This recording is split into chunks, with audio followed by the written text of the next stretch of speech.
Detrick, Chief Market Strategist at the Carson Group, better known on this show as Statman Do, and he is going to give us some negative statistics today.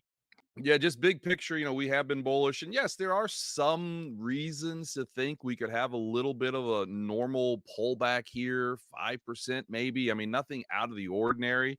But just big picture, guys, we are still pretty darn bullish. I mean, let me share my screen here. Let's see if I can get this to work. Let's dive in. I think I've shared this chart with you guys every time for 2 years now. So I'll just keep doing it. It's the presidential cycle based on the quarterly breakdown. And it's really worked well to keep it simple, right? The fourth quarter of a pre-election year, first half of the fourth quarter of a midterm year, apologies, is usually strong. That was first half of a pre-election year, check that. Third quarter, you get a little weakness pre-election year, check that. Fourth quarter. Now, I will say we're deviating a little bit, obviously, with this really strong first quarter of an election year. So just something to think about here. And also, February is usually weak. Well, we'll see. February's almost over. I know we got an extra day this time, but it hasn't been weak yet, so that's got my attention. Nonetheless, it wouldn't be shocking the first half of an election year, just looking at history, to see a little weakness. It's usually later in an election year when you get that strength. Now, here's a fun one. Don't invest in this, but horned animals, it turns out, hey, horns are bullish, okay? Makes sense. Now, this is the Chinese zodiac. We just started Year of the Dragon. You can see dragons have horns, last I checked. Goats and oxes are bullish. You got roosters, snakes, and rats, not that bullish. Of course, this is a goofy one. It's a silly one, kind of put it with the Super Bowl indicator, but I just thought it was interesting, guys, that horned animals historically do better for the stock market, Year of the Dragon. But let's get a little more serious. So goes January, goes year. And I've got some up January, up February stuff coming up very soon. This is a big one. Yes, I mean, believe me, this stuff is like random, I guess, kind of, but it sure seems to work more often than not. We had a 5 or 6% January last year in 2023. Came on you then, said, hey, when you're up a lot in January, you tend to be up a lot for the year. Check mark that. This time we gained, I don't know what, 1.5%, 2% or so, but it was a positive Jan. It is what it is. You see here, when you're up in January, up 17% for the year, pretty solid. When you're down in January, that weakness kind of tends to continue. So let's just have that in the back of our heads there. But the big one, I'm assuming here we're going to be up in February. I don't think it's too crazy of a bet with 2 days to go. I know futures are a tad lower now, but we'll see. So let's see here. So usually this is what happens when you're up those first 2 months. So what I think is fascinating, 12 months later, guys, up 27 out of 28 times. I mean, wow. One of those, it is what it is. I mean, that's when you're up January and February, starting on March 1st, you're higher a year later, 27 out of 28 times. The next 10 months, so we'll call it the rest of the year, higher 26 out of 28 times. And you see the returns there, really strong returns, especially versus the average year return. So just these things that we've been overweight equity since December 22. Come on with you monthly. Honestly, thank you for keep having me back.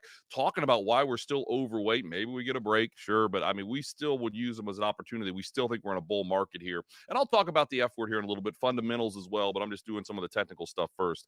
So what do we have here? Okay, this is just what it looks like if you're up January and February.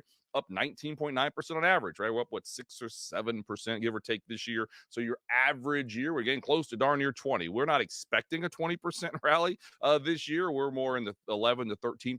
So call that around 4,300, 4,400. Nonetheless, we wouldn't complain because we are overweight equities with the models that we run. And we'll adjust as we go forward. But just something to think about. What do we have here? Oh, when you're up November, December, January, and February, like we will be right now, 14 times the full calendar year, so that'd be 2024, has been higher 14 out of 14 times. You see it on your screen there, up 17% on average. So, I'm sorry, it's 21%. Apologies on the left there. Calendar year up 21% on average, never lower when these recent 4 months are higher. Again, just something to think about and stack on that bullish pyramid that we continue to grow on. Now here, you mentioned, Dennis, some things that potentially little banana peel. Well, it's a first-term president of an election year. Election year is usually a little dicey from here until Ides of March, especially under a first-term president. So this by itself is no reason to wildly be bearish. I'm just pointing out the fact that seasonality has worked pretty darn well. Right about now, for the next 3 weeks or so, you tend to have a little bit of banana peel with a first-term president. Just something to think about if we had some weakness. I shared this last year as the Carson composite. I take a bunch of years and stick them together. It worked really well last year. So this one, the average year, this for the S&P. Average year, past 20 years, year 4 of a presidential cycle, year 4 of a new president, and then after a 20% gain.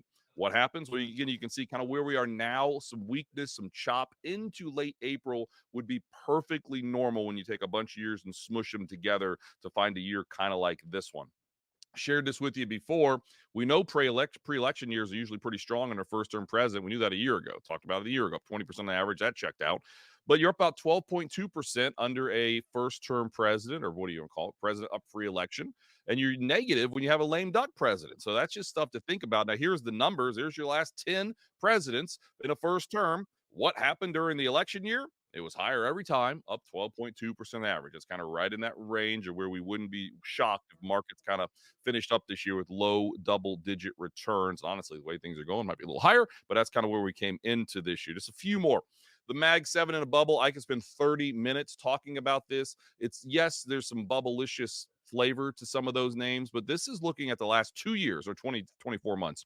And the green is earnings growth. Now, what all Wow. investors need to know, the earnings growth has been unbelievable. I mean, just look at NVIDIA, right? There's been a multiple compression the last 26 months on NVIDIA. Stock's cheaper than it was 26 months That's ago. I mean, that's unbelievable. incredible. Profit was up over 900 or almost 900% last year. So listen, these stocks are really stretched. We're more neutral tech, and we like industrials, financials. We get into this stuff. Small caps, mid caps are like those areas. We wouldn't be shocked if it came out of the Mag 7 a little bit, but I've been seeing people say Mag 7 in a bubble. Listen, maybe it's a little bubblicious, but there are wild earnings, and these Mag 7 names you can see here. The green means earnings, okay? A lot of the growth these stocks have seen in the last 2 years have indeed come from earnings, which is a little different than the late 90s. I love this one because it upsets people. I love upsetting people. What can I say? The consumer is actually in some of the best shape we've seen in decades. Only a couple more charts, I swear. But this is look what is net wealth? Well, assets minus liabilities, whatever's left, let's just call that net wealth. So, but you need to normalize it, right? You can't just say, well, there's a lot of debt out there, there's a lot of equity out there. We normalize it in this particular chart by disposable income, right? If you got a lot of debt, how are you going to service it? How are you going to pay it? Well, disposable income, okay? And disposable income was up 133 trillion last year, or I'm sorry, that'd be way more, 1.33 trillion last year. That's a lot for disposable income. What does this matter to someone listening right now? Look at the red. That's liabilities as a percent of disposable income, running at about 100% right now. That was 98% in the late 90s. So yes, we have a lot of debt in this country, but you have to normalize it. When we do it by disposable income, you could argue debt's about the same as it's been for the last 25 years, but look at the assets part of things. As we know, stocks and bonds and housing and all that stuff, homes have gone up a lot. So I would make the argument the consumer is in a lot better shape than they tell us when we look at TV. We'll skip that one. This is one to just, I always hear, well, it's all about the 1%, all about the 1%.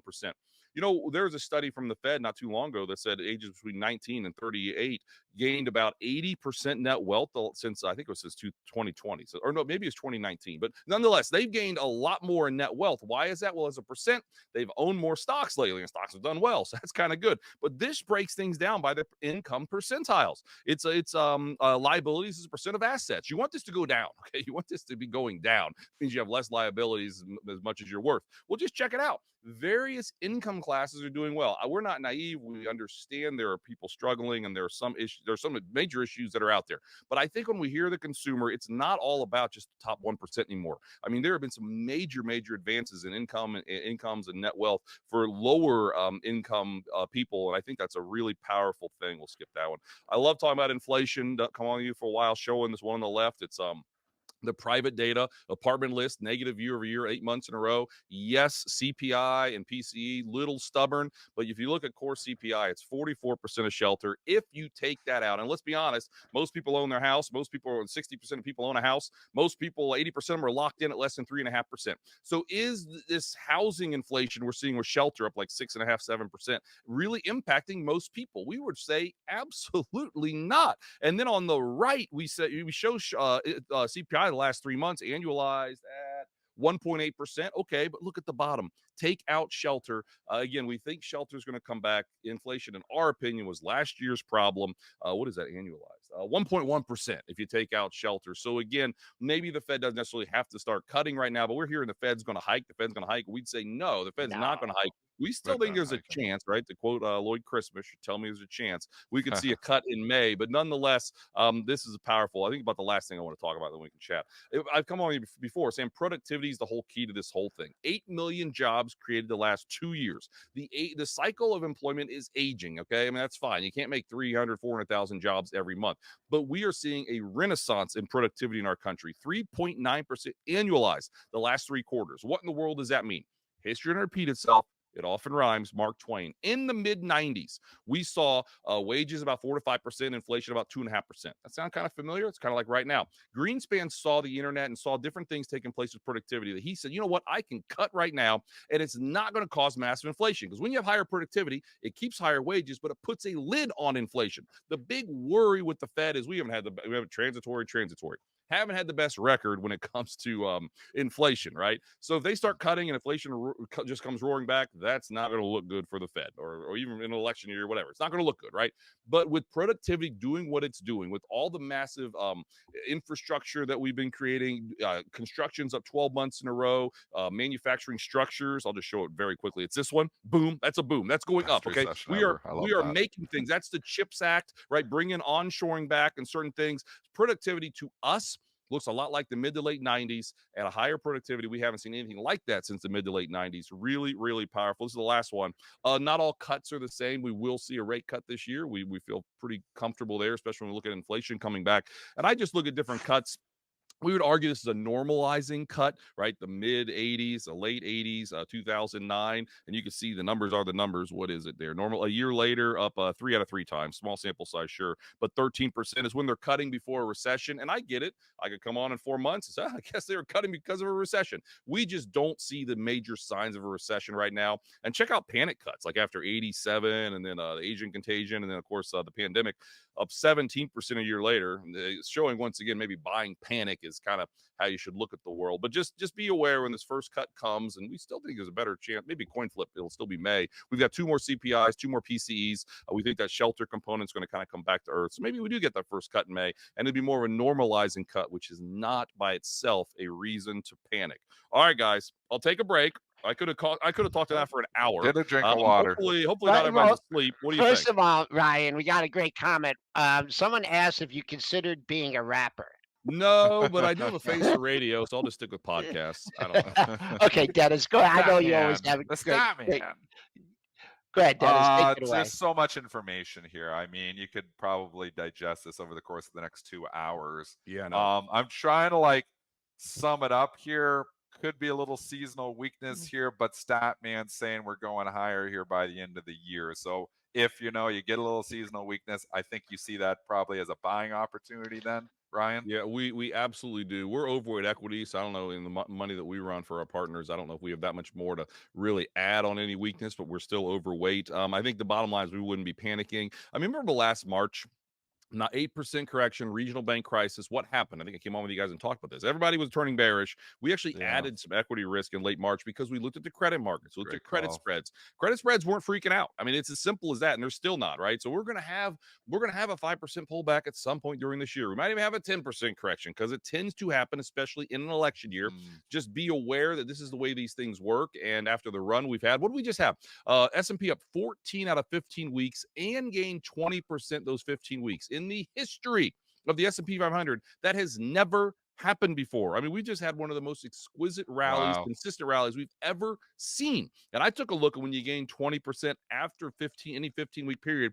Very small sample size, yes, but again, I don't remember the numbers off the top of my head. But 6 and 12 months later, very, very bullish. That blast of strength we had tends to resolve higher. If the economy stays strong like we think it will here, there's still a lot of reasons. Why is everyone so unhappy? Why is everyone so unhappy about the economy and everything that's going on and everything's? That's People all are I hear. underinvested. They're unhappy because they're underinvested. And everything, how bad things are and everything. I mean, What, Well, what's with that, Ryan? yeah, no, you're right. I think Dennis has a good point there. I think a lot of people aren't invested. They've sold. I think, Yeah. I mean, I hate to be social media, but I think a lot of that, if you're not happy in your career, if you're not happy in your relationships, and you see certain people, showing that things aren't as bad as it sounds, they hate it. I mean, this time a year ago, when we were pointing out at our shop at Carson Group some reasons to think stocks are going to be pretty darn good.